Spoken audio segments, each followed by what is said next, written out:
warahmatullahi wabarakatuh. Alhamdulillahi rabbil alamin wa bihi nasta'inu ala umuri dunya waddin wassalatu wassalamu ala asyrafil anbiya'i wal mursalin wa ala alihi wa sahbihi ajma'in, amma ba'du. Pertama-tama, marilah kita panjatkan puji syukur kita terhadap kehadirat Allah Subhanahu wa Ta'ala yang telah memberikan rahmat dan nikmat, yaitu nikmat iman dan nikmat sehat, sehingga kita selalu dalam keadaan sehat walafiat di masa pandemi ini.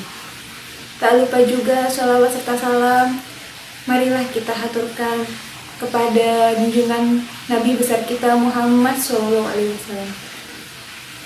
sehingga kita selalu mendapatkan syafaat dan petunjuk sampai hari kiamat nanti. Teman-teman onlineku sekalian, udah tahu apa belum sih apa bahaya dari ghibah itu? Ayo, siapa yang masih suka gosipin temennya?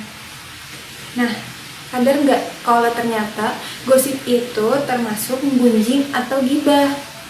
Loh, emang apa sih itu ghibah?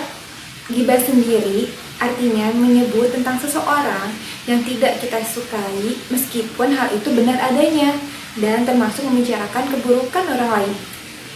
Dalam Quran Surat Al-Hujurat ayat 12, Allah Subhanahu wa Ta'ala berfirman, A'udzubillahi minasyaitonirrajim, Bismillahirrahmanirrahim. Ya ayyuhalladzina amanu ijtanibu katsiran minadh dhanni inna ba'da dhanni ithmun wa la tajassasu wa la yaghtab ba'dukum ba'dha ayuhibbu ahadukum ay ya'kula lahma akhihi maitan fakarihtumuh wattaqullah innallaha tawwabur rahim. Yang artinya, wahai orang-orang yang beriman, jauhilah kebanyakan prasangka atau kecurigaan, karena sebagian dari prasangka itu dosa. Dan janganlah mencari-cari keburukan orang lain, dan janganlah menggunjingkan satu sama lain. Adakah seorang di antara kamu yang suka memakan daging saudaranya yang sudah mati? Maka tentulah kamu merasa jijik kepadanya dan bertakwalah kepada Allah. Sesungguhnya Allah Maha Penerima Taubat, lagi Maha Penyayang. Dalam ayat tersebut diibaratkan bahwa orang yang ghibah itu seperti memakan daging bangkai saudaranya sendiri. Nah, apakah kita sebagai manusia tidak merasa jijik jika makan daging bangkai saudara kita sendiri? Tentunya merasa jijik, bukan? Lebih merugikan lagi, dosa ghibah yang dilakukan itu tidak akan diampuni oleh Allah sebelum orang yang bersangkutan atau orang yang dighibahkan tadi itu mau memaafkannya. Lunak tak bertulang, itulah lidah. Tergantung siapa yang memilikinya. Ia bisa menjadi pintu kebaikan, bahkan bisa menjadi pintu keburukan. Jika lidah yang kita miliki digunakan untuk berzikir, bertutur kata yang baik, maka akan bisa menjadi jalan pintu kebaikan bagi kita. Namun, jika lidah yang kita miliki digunakan untuk berbicara kotor, menyinggung perasaan orang lain, menggunjing, maka akan bisa menjadi pintu keburukan. Sahabat Rasulullah SAW bertanya, kalau yang kami bicarakan benar adanya, bagaimana ya Rasul? Rasulullah pun menjawab, itulah ghibah. Kalau kau berbohong, itulah fitnah. Hadis riwayat Muslim. Rasulullah bersabda, suatu ketika sahabat bertanya, ya Rasulullah, saya mempunyai tetangga, ibadahnya sangat rajin, sholatnya, puasanya, sunnah, sholat malamnya, tetapi dia sering membicarakan orang lain, sehingga banyak yang merasa tersakiti oleh perkataannya. Di mana tempat kalau dia meninggal ya Rasulullah? Rasul pun menjawab dengan tegas, tempatnya adalah neraka jahanam.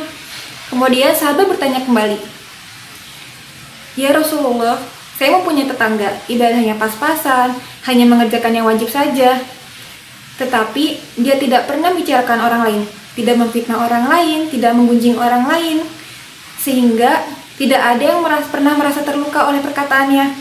Di manakah tempat dia meninggal ya Rasulullah? Rasul pun menjawab dengan tegas, tempatnya adalah surganya Allah. Nah, jadi di antara teman-temanku sekalian, apakah ada yang ingin masuk neraka? Tentunya ingin masuk surga, bukan? Maka jangan suka menggosipkan orang lain, apalagi di sosial media. Sekali saja kita menggibahkan orang lain, orang yang di luar negeri pun akan tahu aib seseorang. Kerugian dari gibah sendiri pun bisa merusak keharmonisan sosial, mengajarkan kebodohan, serta melenyapkan pahala puasa. Hati-hati teman-temanku sekalian, jangan suka membicarakan orang lain. Daripada kita menggosip, lebih baik kita membaca Al-Quran, sholawatan, membaca buku-buku agama. Itu lebih bermanfaat daripada kita membicarakan orang lain. Bicarakan orang lain, si anu A, si anu B, si anu C, pada akhirnya akan menjadi fitnah. Al-fitnah itu asyaddu minal qatli. Fitnah itu lebih kejam teman-teman daripada pembunuhan. Rasulullah SAW pernah bersabda, "Man kana yu'minu billahi wal yawmil akhir falyaqul khairan aw liyasmut." Barang siapa yang beriman kepada Allah dan hari akhir, maka ucapkanlah perkataan yang baik atau diam. Oleh karena itu, kalau kita tidak bisa berbicara yang baik, tidak bisa berbicara yang benar, lebih baik kita diam.